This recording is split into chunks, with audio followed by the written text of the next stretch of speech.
दोस्तों नमस्कार, जय श्री कृष्णा। आज हम नया टॉपिक पढ़ रहे हैं समसामयिकी विभाग। पिछले वीडियो के हमने पढ़ा था आदान प्रदान विभाग, जो इश्यू रिटर्न किया जाता है, हमने उसको पूरा किया था। आज हम पढ़े हैं उसका नेक्स्ट विभाग है समसामयिकी विभाग। समसामयिकी मतलब पीरियोडिकल, जो दैनिक पत्रिकाएं आती है, जैसे जिनका समय अंतराल, समसामयिक का अर्थ होता है जिनका समय अंतराल निश्चित होता है, तो एक निश्चित समय बाद में जारी होती है, उसको क्या कहता है? समसामयिकी विभाग। समसामयिकी विभाग है, इसका समय अंतराल अलग अलग है। जैसे अगर साप्ताहिक हो, कोई साप्ताहिक भी हो सकती है, पाक्षिक मतलब 15 दिन, आप इसको नोट कर लो। साप्ताहिक है या तो, या पाक्षिक मतलब 15 दिन। मासिक है और द्विमासिक है, मासिक हो गई, द्विमासिक हो गई, और त्रैमासिक है, अर्धवार्षिक है, वार्षिक है और द्विवार्षिक है। ये थी अपने समय अंतराल था इनका। और समसामयिक का अर्थ है जिनका समय अंतराल निश्चित होता है, उसको समसामयिकी प्रकाशन कहते हैं। आप परिभाषा लिखो, जिनका समय अंतराल, जिनका समय अंतराल निश्चित होता है, उसको क्या कहते हैं? समसामयिकी विभाग कहा जाता है, समसामयिकी कहा जाती है। समसामयिकी है, समसामयिकी प्रकाशन है जो हमको प्राप्त होते हैं, उसका पंजीयन कार्य कैसे करते हैं? हम उसकी विधियां लिखते हैं। तो समसामयिकी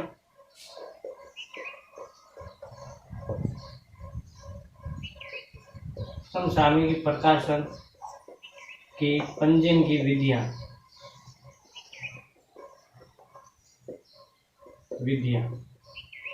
कौन कौन की विधियों द्वारा समसामयिकी पंजीयन विधियां हैं, जो इनको जैसे पुस्तकालय आने के बाद उनका लेखा जोखा किया जाता है, कौन सी विधि के द्वारा? तो सबसे पहले रजिस्टर प्रणाली।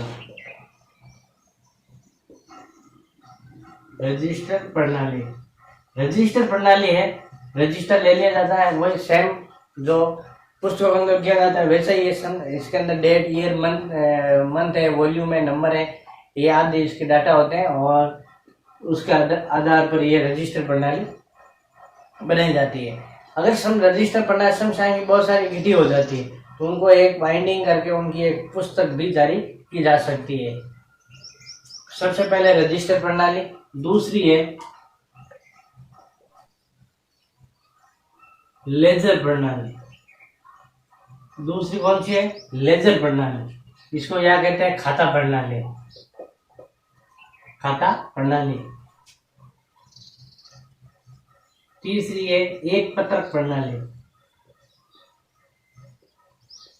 जिसके अंदर पत्रक बनाए जाते हैं। जैसे पुस्तक आदान प्रदान विभाग पढ़ा था हमने, उसके अंदर जो पत्रक बनाए जाते हैं, उसी तरह इसके अंदर एक पत्रक बना के उनको काम किया जाता है। और अगर इसकी साइज बुझ लें तो है 6x4 साइज दिया है। 6 एक पत्रक प्रणाली साइज 6x4। अगली आती है मोस्ट इंपोर्टेंट है त्रिपत्रक प्रणाली।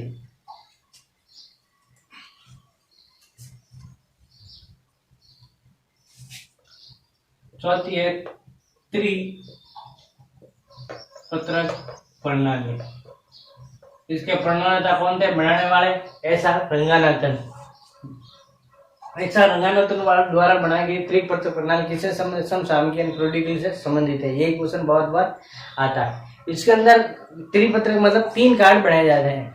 आप ये कुछ इसे समझ लो, त्रिपत्रक मतलब 3 कार्ड, और कार्ड की साइज बोलते, त्रिपत्रक साइज क्या है त्रिपत्रक प्रणाली के अंदर? तो 5x3 ये त्रिपत्रक प्रणाली की साइज है। अब देखते हैं इसके अंदर कौन कौन से कार्ड है। तो सबसे पहला कार्ड है रजिस्टर कार्ड।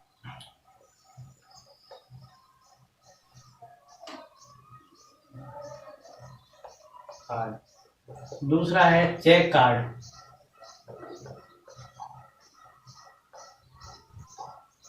और तीसरा है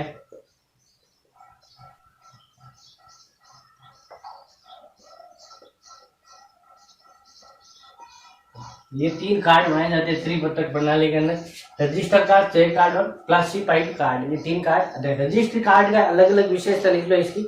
रजिस्टर क्या? समसामयिकी जो प्रकाशन है उनको एंट्री करना अल्फाबेटिक वाइज, मतलब इसके अंदर क्या है, आते ही एंट्री करना। ये कार्ड का मतलब क्या हुआ, जो हमको प्राप्त हुआ शमशान की, उनको जांच करना, कौन से प्राप्त हुए, कौन सा वॉल्यूम उनको आया, प्राप्त हुआ या नहीं हुआ, और उनका स्मरण पत्र भेजना। तो यहाँ लिख लेते हैं सामयिक प्रकाशन की जांच करना वे स्मरण पत्र भेजना। ये वो अपना चेक कार्ड मतलब सामयिक प्रकाशन है, उनका जांच मतलब चेक करना। तीसरा आता है अपन classified index card. Classified index card मतलब जो सामयिक प्रकाशन आते हैं हमको हमारे पास, उनको वर्गीकृत विषय के अंदर एंट्री करना है। तो सामयिक प्रकाशनों की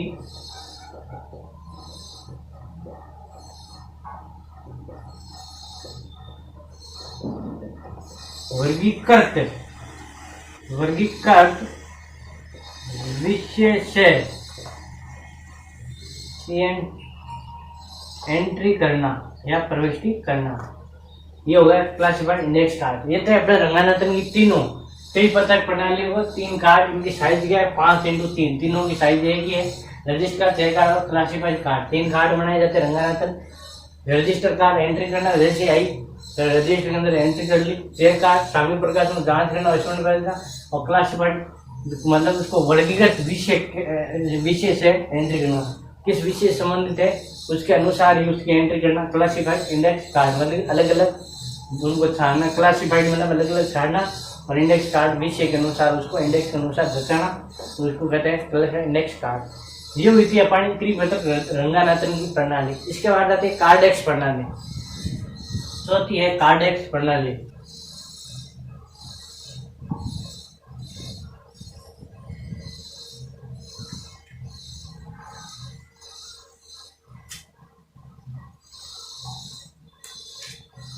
पांच नंबर कार्डेक्स प्रणाली। कार्डेक्स प्रणाली अगर भारत के अंदर पूछ ले तो भारत के अंदर इसको किसने तय तो है, रेमिंगटन रेड इंडिया कंपनी द्वारा ये विकसित की गई थी भारत के अंदर। कार्डेक्स प्रणाली अगर भारत की बात करें तो कौन आया था, रेमिंगटन रेड इंडिया कंपनी, जो भारत के अंदर लाई थी। ये भारत के अंदर इसको विकसित किया था कार्डेक्स प्रणाली को। इसकी विशेषता क्या ये है, सामयिक प्रकाशन में एंट्री के लिए विकसित की गई थी। तो इसको लिखते हैं सामयिक प्रकाशन में एंट्री के लिए विकसित। किससे संबंधित है, तो सामयिक प्रकाशनों की एंट्री के लिए। ये बहुत ज्यादा विकसित हुई थी शुरू के अंदर। कैबिनेट होती है और एक कैबिनेट के अंदर 16 दराज होती है। जैसे ये कैबिनेट है एक, और इसके अंदर दराजे कितनी होगी 16। क्वेश्चन यहाँ से नहीं बढ़ेगा, क्वेश्चन मैं बताऊँ कहाँ से बनता है। जैसे ये 16 दराजे हैं, इसके अंदर एक कैबिनेट है, एक कैबिनेट के कितने दराजे हैं, तो ये है पूरा कैबिनेट, और एक कैबिनेट के अंदर 16 दराजे हैं।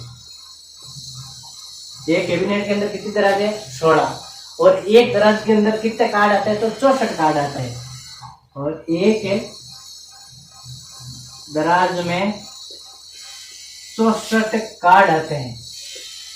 और क्वेश्चन यहीं से आता है सीधा, ये 2 स्टेप आगे, तीसरा स्टेप पूछते सीधा। एक दराज के अंदर कितने कार्ड आते हैं 64, ये जरूर याद करना।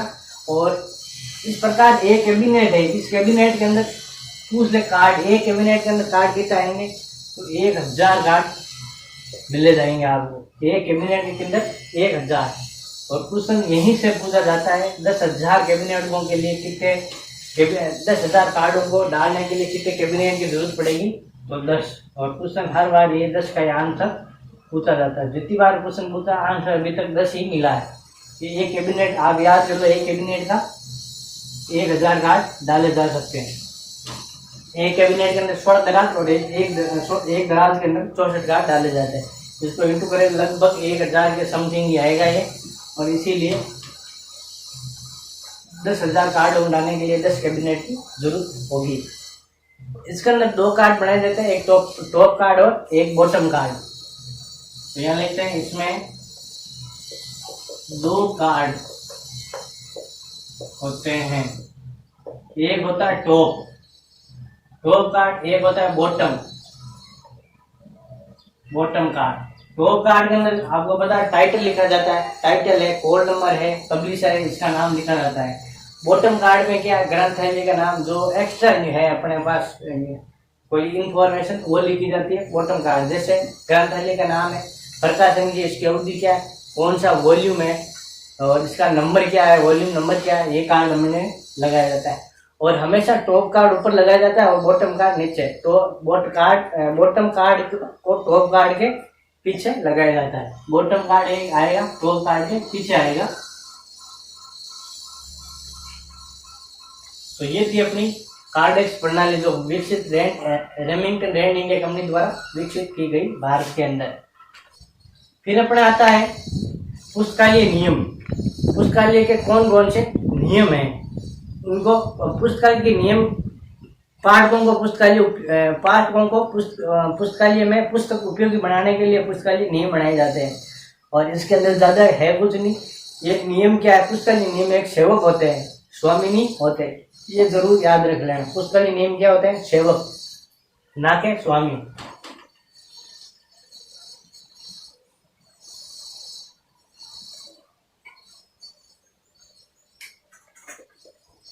पुस्तकालय नियम, तो पुस्तकालय के नियम है, नियम सेवक होते हैं, स्वामी नहीं। ये एक लाइन जरूर याद रखना, पुस्तकालय नियम। और नियम कैसे होने चाहिए तो उसको पढ़ने की जरूरत नहीं है, मैं एक बार बोल देता हूँ, आप अगर समझो या लिखो तो। नियम कैसे हो, सरल होना चाहिए और नियम अधिक संख्या में नहीं होने चाहिए। नियम भामरक बयान कोई गलत फहमी डालने वाले नहीं होने चाहिए और मार्गदर्शी होने चाहिए नियम, और न्याय संगत होने चाहिए, पक्षपात रहित होना चाहिए और लचीला होना चाहिए। नियम कैसे होना चाहिए, लचीला। और रंगानाथ ने जो 5 नियम बनाए थे उनको पालन करने वाले होने चाहिए, क्योंकि रंगानाथ ने इसी 5 नियम को क्या कहा था, हाईकोर्ट की संज्ञा दी थी। इसलिए 5 पुस्तकालय नियम कैसे होने चाहिए, उन 5 नियमों को पालन करने वाले होने चाहिए। ये था अपना पुस्तकालय नियम। इसके अंदर ज्यादा कुछ नहीं, एक लाइन थी मैंने, और जो पुस्तकालय के नियम के सिद्धांत थे मैंने आपको बोल दिए थे। इसके बाद एक छोटा सा और टॉपिक है अपने पुस्तकालय सांख्यिकी। इसके अंदर अपने लिखा है सिलेबस में पुस्तकालय स्टैटिकल, लाइब्रेरी स्टैटिकल, तो लिखते हैं पुस्तकालय सांख्यिकी। एक छोटा सा टॉपिक है, एक लाइन का है। पुस्तकालय सांख्यिकी क्या है, तो जो पुस्तकालय के अंदर दिन प्रतिदिन के कार्यों को जो आंकड़ों के रूप के अंदर सूचना तैयार करता है, वही क्या है, पुस्तकालय सांख्यिकी है। तो दिन प्रतिदिन पुस्तकालय के अंदर इश्यू, रिटर्न जो खर्चे हैं उनको जो आंकड़ों के रूप में अपन लिखते हैं, वही क्या है, पुस्तकालय सांख्यिकी है। इसके बाद अपना आता है मरम्मत विभाग, जो मेंटेनेंस सेक्शन है उसका हम बात करते हैं। ये थोड़ा बड़ा मेंटेनेंस सेक्शन, इसके अंदर 2-3 विभाग है, ये अपन देखते हैं। मेंटेनेंस सेक्शन, मरम्मत विभाग, तो ये देखते हैं अपन मरम्मत विभाग, इंग्लिश में बोले तो इसको मेंटेनेंस सेक्शन। ये 2 तरह के होते हैं मेंटेनेंस सेक्शन, इसके 2 भाग है।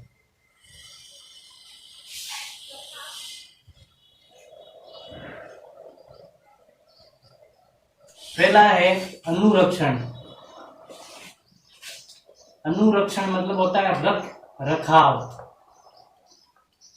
पुस्तकालयों को किस तरह रखना चाहिए, उसके लिए रखने के लिए क्या क्या व्यवस्था होनी चाहिए, यही क्या है, अनुरक्षण। एक होता है संरक्षण, दोनों अलग अलग है, देख लेना आप। एक है अनुरक्षण, दूसरा है संरक्षण। संरक्षण का होता है मरम्मत, मरम्मत करना मतलब तो पुस्तक फट जाती है उसके बाद में मरम्मत करना, उसको कहते हैं संरक्षण। एक है अनुरक्षण, दोनों अलग अलग है। अनुरक्षण के लिए अलग है और संरक्षण के लिए अलग है।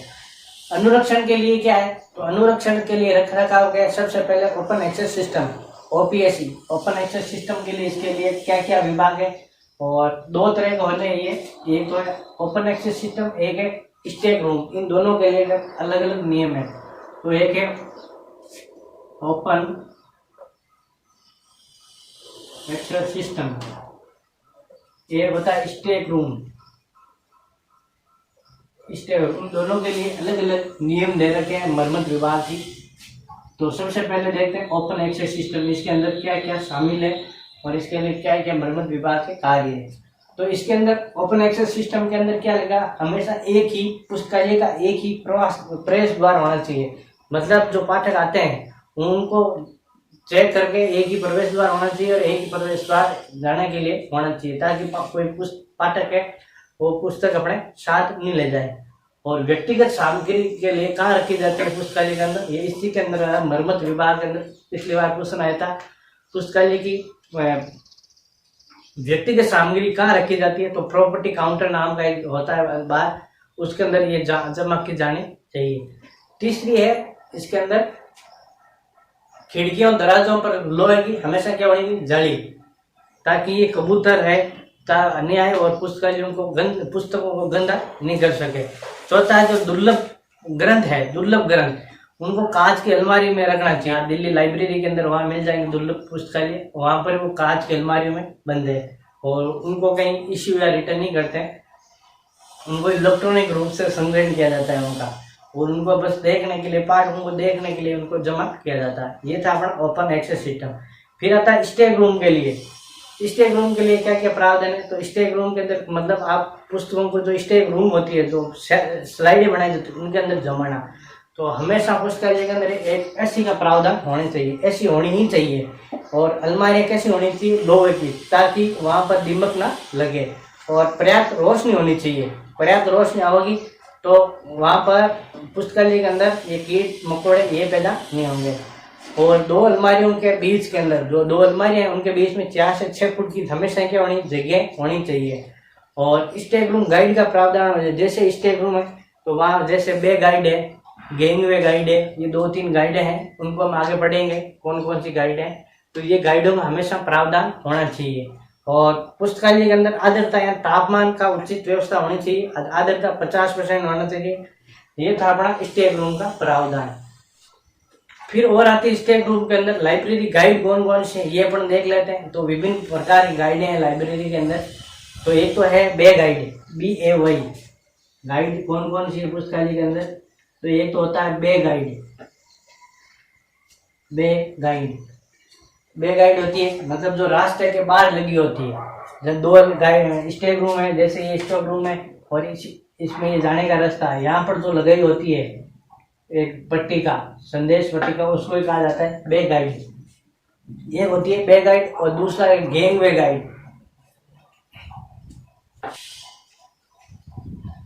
गैंगवे गाइड मतलब ये रास्ता है, यहाँ पर तो लगेगी बे गाइड, जहाँ यहाँ बीच में लगाई मिलेगी आपको उसको कहते हैं गैंगवे गाइड।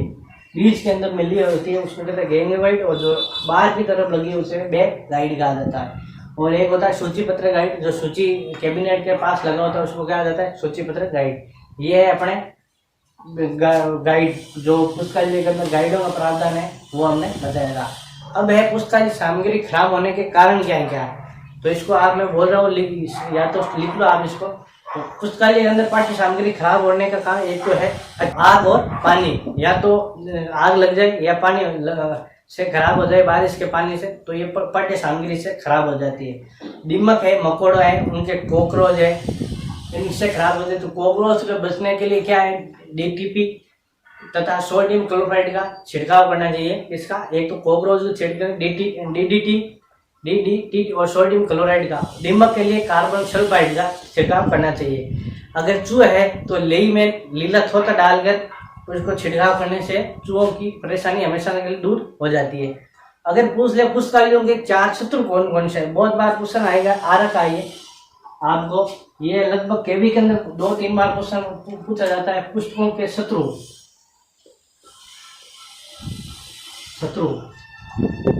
पुस्तकों के 4 शत्रु है, कौन कौन से, एक तो है आग, दूसरा है पानी, आग से पुस्तकें नष्ट हो जाती है, पानी से नष्ट हो जाती है, और तीसरा है कीड़े, और चौथा है मनुष्य। ये भी पुष्पों का सबसे बड़ा शत्रु होता है। मतलब पुष्पों के 4 सबसे बड़े शत्रु हैं, आग, पानी, कीड़े और मनुष्य। 2-3 बार एक क्वेश्चन आ गया आ रखा है, 3 दिए थे, 1 नहीं दिया था, और वही आंसर राइट। आग, पानी, कीड़े और मनुष्य पुस्तकालय के कितने शत्रु है? 4। फिर अपना आता है मरम्मत विभाग, मतलब बाइंडिंग। मरम्मत विभाग ये अपने पढ़ना रखा। फिर अपने संरक्षण यानी मरम्मत, पुस्तकालय खराब हो जाती है, चलो इनसे। फिर उनका मरम्मत कैसे किया जाता है? तो सबसे पहले अलग अलग जिल्दबंदी की जाती है। जिल्दबंदी मतलब बाइंडिंग। एक तो होती है कागज की बाइंडिंग, मतलब कागज की जिल्दबंदी। एक होता है हाफ कॉटन, मतलब हाफ कॉटन यानी अर्ध कपड़ा, उसका उपयोग किया जाता है। एक होता है कॉटन, मतलब पूर्ण कपड़ा डाल के सामान्य पार्टी सामग्री पर एक क्या डाला है, सामान्य कपड़े का पूरा कपड़ा यूज किया जाता है सामान्य पाठ्य सामग्री के लिए। एक होता है हाफ लेदर, मतलब अर्ध श्रम, तो चमड़ा होता है वो भी आधा, पीछे जो यूज करते हैं उसके पट्टिका पर, वो होता है अर्ध चमड़ा। एक होता है फुल लेदर, और एक होता है परफेक्ट बाइंडिंग, मतलब परिपूर्ण जिल्दबंदी। ये सिलाई के बिना जिल्दबंदी है, जिसके अंदर सिलाई की जरूरत नहीं है, उसको जहाँ पर सिलाई नहीं होती उसको कहते हैं परफेक्ट बाइंडिंग। ये होते हैं बाइंडिंग के प्रकार। अब पढ़ते हैं बाइंडिंग के लिए कौन कौन सी सामग्री आवश्यकता है। तो जिल्दबंदी सामग्री के अंदर कौन कौन सी जरूरत पड़ेगी? तो जिल्दबंदी सामग्री के लिए ये अपन एक बार लिखते हैं। जिल्दबंदी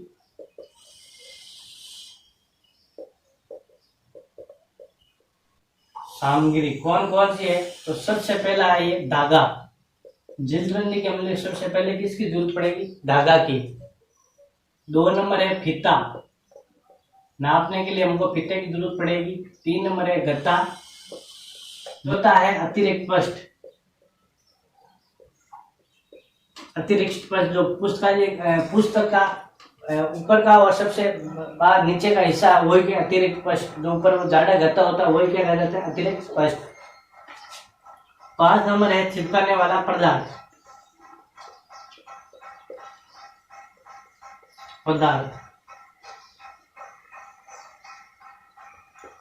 6 नंबर है आवरण सामग्री, और 7 नंबर है लेखन सामग्री, मतलब पेन कॉपी इनकी जरूरत पड़ेगी। आवरण सामग्री मतलब कपड़ा है, श्रम है, उनकी जरूरत पड़ेगी हमको आवरण सामग्री। ये थी पुस्तकालय सामग्री। जिल्दबंदी के लिए कौन कौन सी सामग्री की हमको आवश्यकता है, और 7 तरह की सामग्री है। फिर आता है पुस्तकालय की जिल्दबंदी की प्रक्रिया कौन कौन सी है। तो अब लिखते हैं अपन जिल्दबंदी की प्रक्रिया।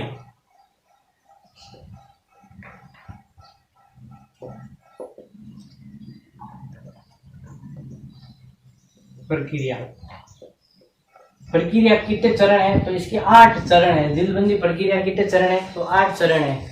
और सबसे पहला ही चरण हर बार हर क्वेश्चन के अंदर, हर पेपर के अंदर यही पूछा जाता है। सबसे पहला चरण कौन सा है? समाकलन। समाकलन का मतलब होता है जो पेपर बिखरे हुए उनको इकट्ठा करना, वो क्या है? समाकलन। दूसरी है सुरक्षा, जो पेपर बिखरे हैं उनकी सुरक्षा करना। तीसरा है अत्यंत स्पष्ट।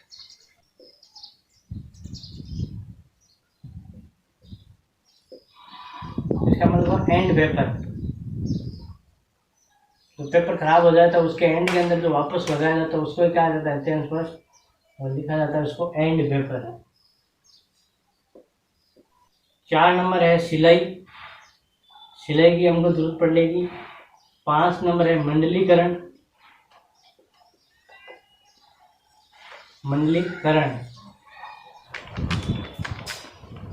किनारे बनाना। 7 नंबर है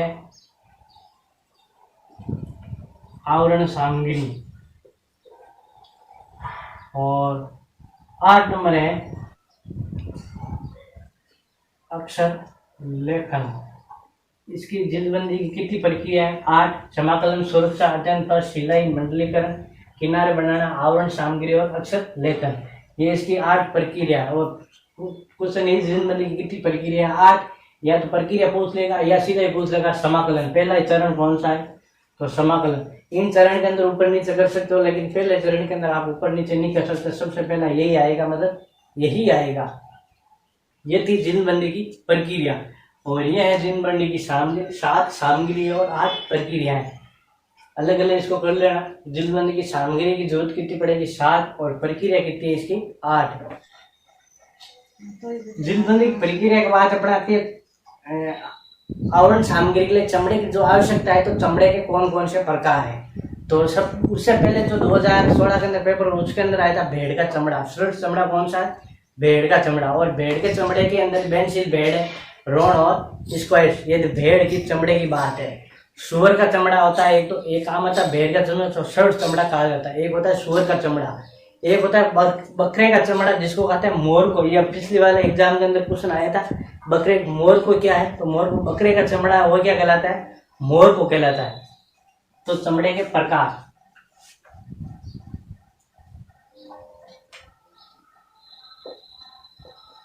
चमड़े के प्रकार, एक होता है भेड़ का चमड़ा, जो श्रेष्ठ माना जाता है, श्रेष्ठ माना जाता है। 2 नंबर है सुअर का चमड़ा। 3 नंबर है बकरे का चमड़ा। और इसी बकरे के चमड़ा इसको मोर को कहा जाता है। और ये पिछली बार यही क्वेश्चन आया था, मोर को क्या है? तो बकरे का चमड़ा क्या कहलाता है? मोर को कहलाता है। इसके बाद बहुत सारे चमड़े, सांप का चमड़ा, कंगारू का, मगरमच्छ का चमड़ा, ये उपयोगी नहीं है, उपयोगी ये 3 ही है। भेड़ का चमड़ा श्रेष्ठ माना जाता है। सुअर का चमड़ा ये क्या है? सबसे कठोर, इसको क्या माना जाता है? कठोर। बकरे का चमड़ा, इसको मोर को कहा जाता है। ये था बकरे चमड़ों के प्रकार। इसके बाद चमड़ों के बाद अपने आती है भंडार सत्यापन, मतलब स्टॉक वेरिफिकेशन। स्टॉक वेरिफिकेशन किस तरह किया जाता है वो भी हम देखते हैं एक बार।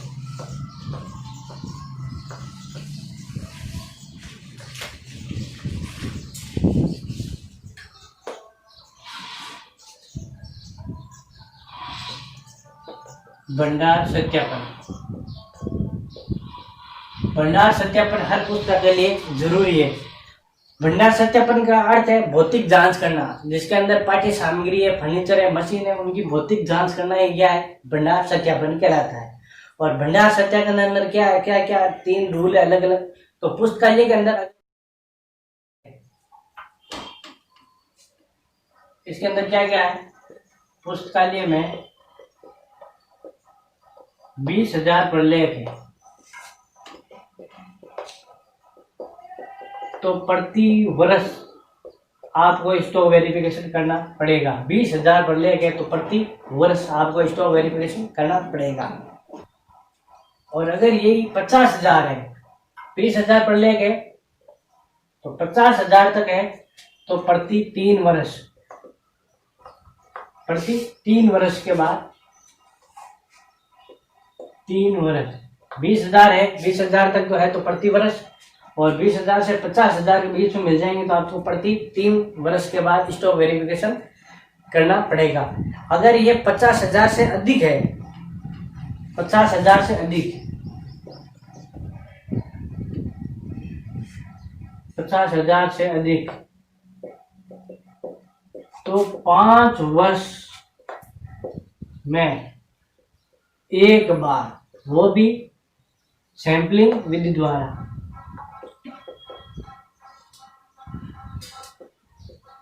विधि द्वारा। 20,000 है तो प्रति वर्ष, 50,000 है तक है तो 3 वर्ष, हर प्रति 3 वर्ष, और 50,000 से अधिक है तो 5 वर्ष में एक बार करना पड़ेगा, वो भी सैंपलिंग वेरिफिकेशन यानी सैंपलिंग विधि द्वारा करना पड़ेगा। ये था अपना भंडार सत्यापन। भंडार सत्यापन की क्या गया? 20,000 प्रति वर्ष, 50 3 वर्ष, और 50,000 से अधिक तो 5 वर्ष में एक बार, वो भी सैंपलिंग वेरिफिकेशन के द्वारा। इसको एक बार भंडार सत्यापन करना पड़ेगा आपको। इसके बाद आती है इसके उद्देश्य क्या है, क्या है भंडार सत्यापन के। तो ये इससे क्या है, चोरी की पुस्तकें जो चोरी हो गई है पुस्तकें, उसको हमको पता चल जाता है। कटी फटी पुस्तकें उनका भी हमको पता चल जाता है। और पुस्तकालय और मशीन के पुस्तकालय में जो मशीन और उपकरण है उनका भी हमको मरम्मत के लिए उनको भी पता चल जाए कौन सा मशीन मरम्मत मांग रही है।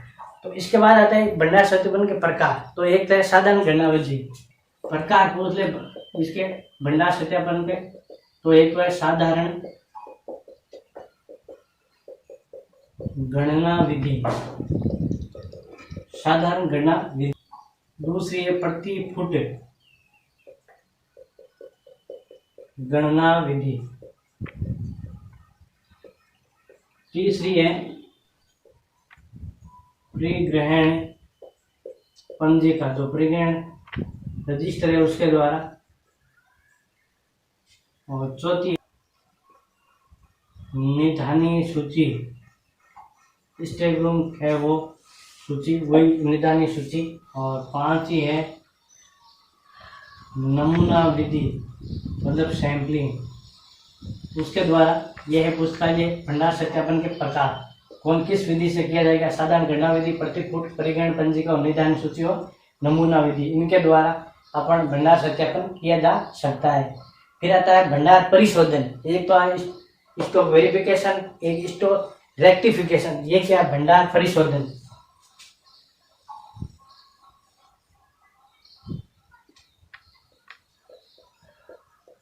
भंडार